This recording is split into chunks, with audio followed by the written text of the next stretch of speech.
complexa. Então, você pode reparar que você não tem... Gente, eu, quando estava estudando lá atrás, né,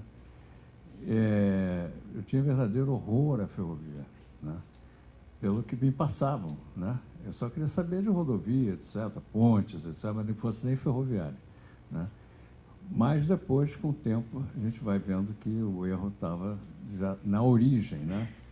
Então, eu acho que, quer dizer, na minha opinião, é o seguinte: é muito mais fácil você ser um sistema rodoviário, porque o trabalho que você tem é simplesmente depois operar sob o ponto de vista de tirar os acidentados, né? Porque é uma coisa de louco, e mais nada. Agora, a ferrovia não, você tem que ter locomotiva, centro de manutenção, gente qualificada.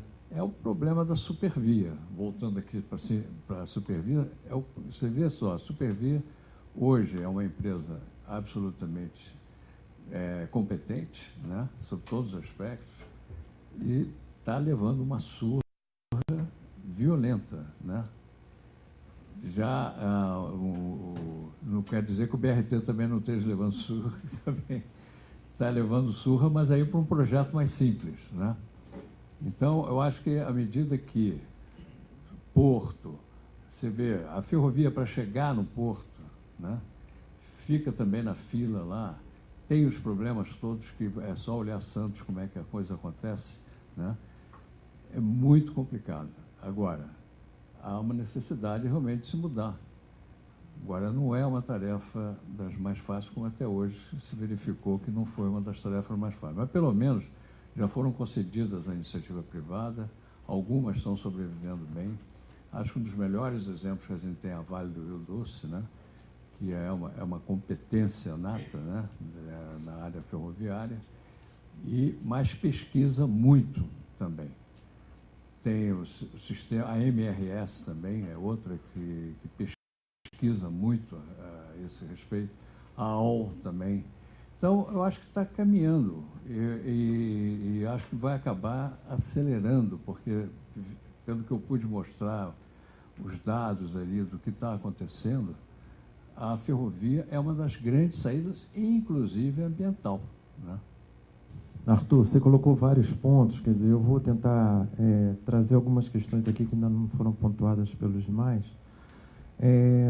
De uma forma, o IPEA ele vem acompanhando o investimento em transportes de uma forma assim mais ou menos sistemática.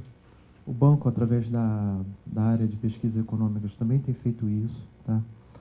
E de uma forma ou de outra, o nível de investimento que a gente tem até o momento é algo em torno de 0,6% a 0,7% do PIB. E isso, quer dizer, se a gente pegar o valor do investimento do PNLT de 2007 e botar a meta, que foi 2025, dava no mínimo 1,2% do PIB. Quer dizer, o PIO, ele dá uma acelerada bastante grande na intenção de executar projetos num determinado prazo, tá? O que a gente poderia dizer que a gente vai estar chegando a praticamente dobrando o nível de investimento que a gente tinha, se a gente conseguir fazer tudo isso de uma maneira, nos prazos que estão sendo, vamos dizer, anunciados, tá? Esse é um ponto. Outro ponto que você colocou é a questão de como é que era no passado, por que até agora não resolveu. Recentemente, o investimento, do ponto de vista dos transportes, principalmente o investimento do governo federal, estava sendo executado muito através das empresas públicas, tá? Companhias docas nos portos, Infraero no setor aéreo, DINIT nas rodovias não privatizadas, Valec, que passou a ter um papel de gerar investimento em ferrovias, na ampliação da malha, e a Condomar na parte hidroviária. A Condomar é uma companhia docas do Maranhão, que tem um convênio de delegação com o DINIT, que ela seria executora desse plano de investimento. Isso, na prática, acabou sendo um pouco... não conseguiu fazer exatamente o que estava previsto, tá? Nenhuma dessas áreas. E aí, quer dizer, uma decisão subsequente, que é o que está no PIO, é fazer uma série de investimentos através de concessões, né? Então, quer dizer, você tem aí concessões do setor aeroportuário, os portos agora com terminais privados, as concessões rodoviárias sendo retomadas, o setor ferroviário com um novo modelo, né, que a gente não vai detalhar aqui, e apenas o setor hidroviário ainda, vamos dizer, sem um arranjo institucional para que os projetos sejam implantados. Isso vai trazer consequências na nossa matriz modal no futuro. Então, esse é o segundo ponto. Com relação ao BNDES e o Departamento de Transporte e Logística, quer dizer, a gente vem tendo uma atuação muito crescente ao longo do tempo, né? Quer dizer, nos 3 últimos anos, era algo em torno de 3,5 milhões de reais por ano que a gente concedia de financiamentos. Isso aumentou para 4,5, o ano passado foi 7,5. Tá? Então, quer dizer, qual é a perspectiva? A perspectiva é que a gente dobre esse valor, né? Nos próximos 2 anos possa chegar a algo em torno de 15 bilhões por ano.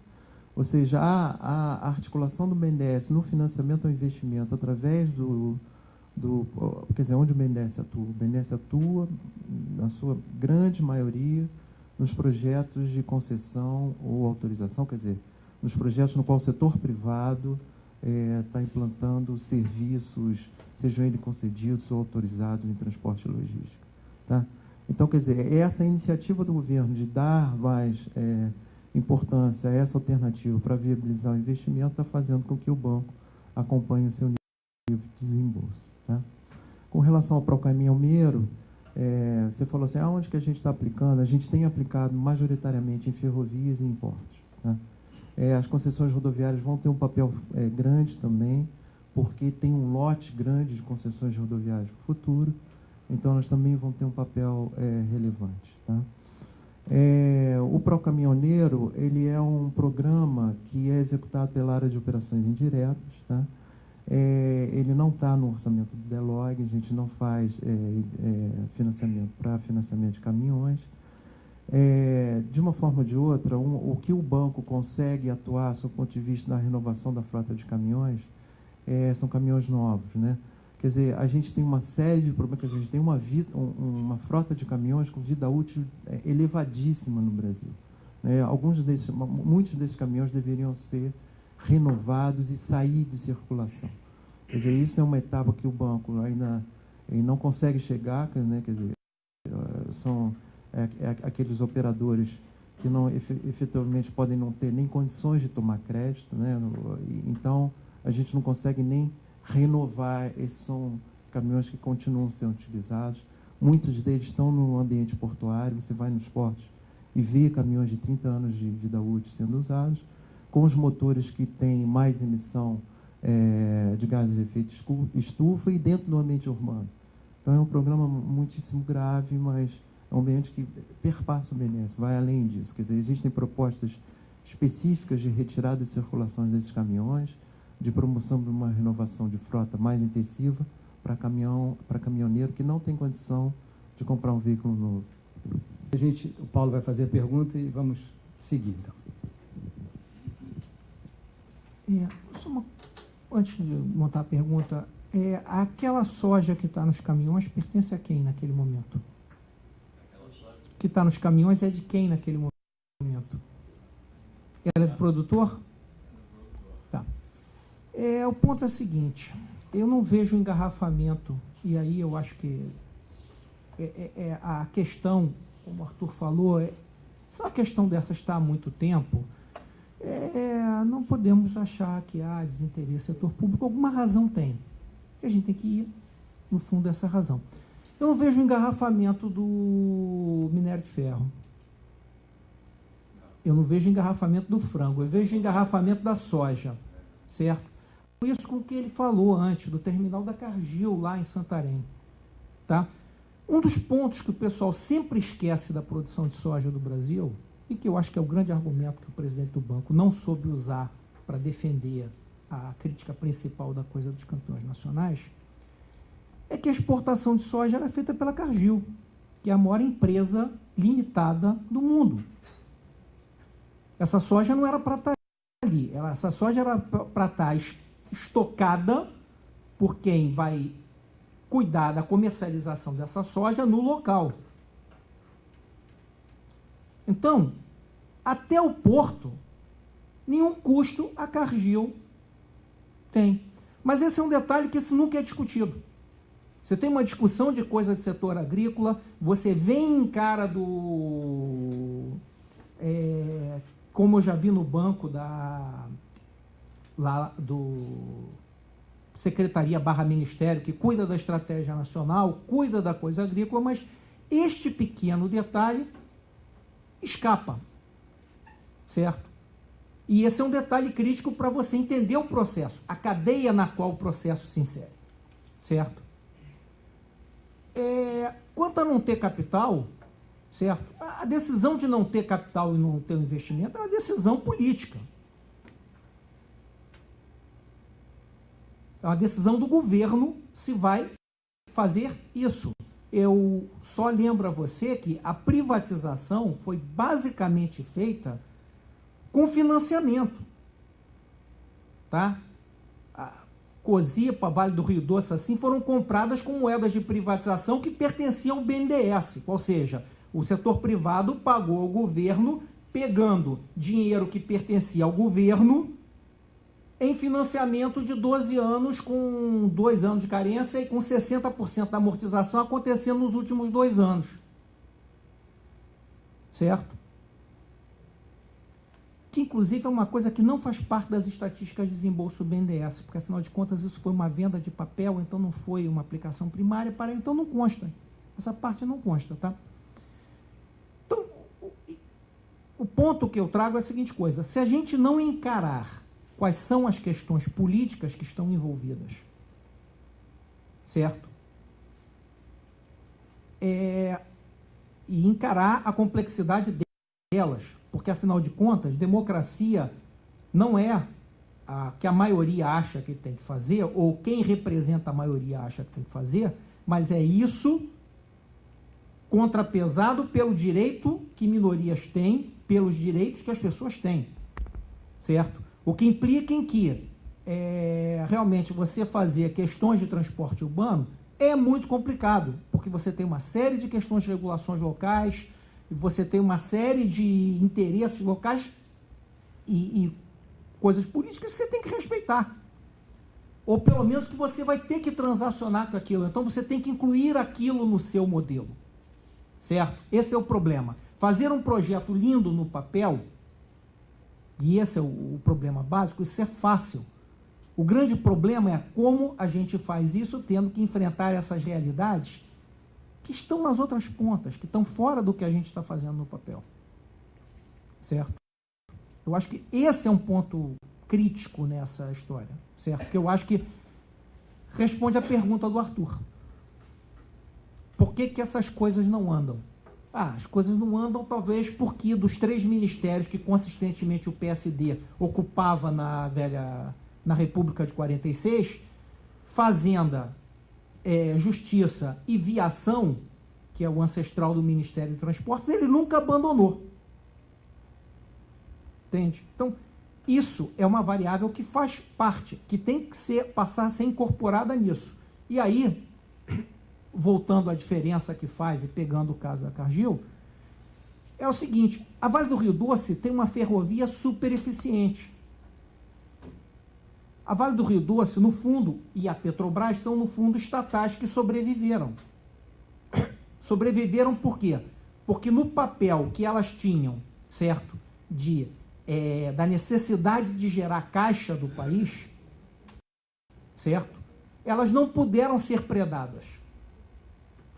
Certo? Elas não puderam ser predadas como aquele prédio ali, que era o pessoal, ali não, para lá, que é o pessoal que cuidava do grande Untradeable, que era a construção civil no país. Elas não puderam ser predadas como o setor de telecomunicações até a privatização e como a rede ferroviária. Certo? A questão é, o modelo delas, desse tipo de grande investimento e de um tipo de investimento que gera renda, certo? E aí eu estou usando rent, rentista, no sentido de você estar dando um monopólio, uma coisa para aquelas pessoas, para aquelas empresas. A gente teve uma solução que funcionou muito bem no país para isso. que é a empresa pública. Certo? A empresa estatal, ela continua funcionando muito bem, para 2 casos. Porque a Vale, no fundo, é uma empresa estatal, se você for ver o controle de capital dela. Certo? Agora, a questão é, isso implica em repensar o que foi sucesso no passado.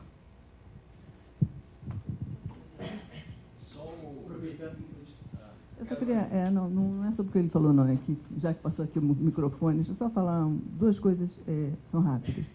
A primeira é que, ok, a gente tem uma matriz de transporte que precisa caminhar para aquela outra conjunto lá de colunas que tinha naquele gráfico, né? Só que a gente conversando aqui, eu não vi nenhuma defesa assim veemente de que precisamos incentivar o transporte hidroviário. Eu vi você falar em Telespires Tapajós como um fato que vai acontecer. Não sei se vai acontecer. Vai acontecer? Pois é. Então, tá lá no mapa, a Telespires Tapajós. Pois é, entendeu? Então, eu acho que aqui o banco, a academia, são os locos para se levantar isso, para toda hora que a gente puder falar, a gente não falar em ferrovia só, a gente falar em ferrovia e hidrovia. Não cair nesse vício de falar a rodovia é o demônio, então precisamos da ferrovia. Não, a rodovia não é o demônio, precisamos da ferrovia e da hidrovia, pelo menos, né? E da logística, e dos armazéns, e tudo. Acho que perfeito.